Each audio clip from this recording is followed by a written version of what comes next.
એક પાટણ શેરની નારપદમણી, આંખ નચાવતી ડાબી ને જમણી, સુરત એની ચંદા પૂનમની, બીચ બજારે જાય બાથી ગળે ચુંદ લડી લહેરાય, ઝાંઝરિયું ચમક ચમક ચમક ચમક છનક છનક થાય.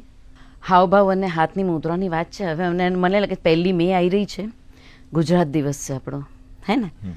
તો આપણે ગુજરાતી જ એક લાઈન બતાવું. હમણાં જ આશા ભોંસલેજીનું નિધન થયું અને મારા મને બહુ જ ગમતું વ્યક્તિત્વ આશા ભોંસલેજી અને આપણા અવિનાશ વ્યાસ, ગુજરાતના શિરમોર, આપણા પદ્મશ્રી, એમની રચના અને આશા ભોંસલેજીના કંઠમાં ગવાયેલું ગીત આમ તો મહેન્દ્ર કપૂરજીએ સાથે ગાયું છે, પણ એની એક લાઈન હું કહું કે કવિ જો ધારે તો શબ્દ રચના ક્યાંથી ક્યાં લઈ જઈ શકે છે.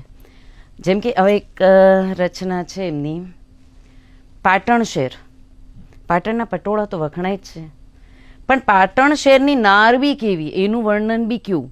અને વાગડ દેશ તો આપણને ખબર જ નથી, કચ્છનો એક જિલ્લો છે, પણ બધા જે લોકો ગુજરાતી ગીતોના પ્રેમીઓ છે એ લોકોને વાગડ દેશ ખબર હશે, કેમ કે આ ગીત ખૂબ જ પ્રચલિત બન્યું છે એમનું.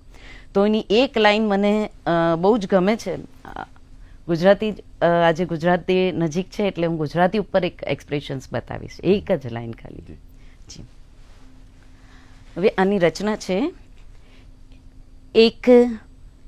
એક પાટણ શેરની નારપદમણી, આંખ નચાવતી ડાબી ને જમણી, સુરત એની ચંદા પૂનમની, બીચ બજારે જાય બાથી ગળે ચુંદ લડી લહેરાય, ઝાંઝરિયું ચમક ચમક ચમક ચમક છનક છનક થાય.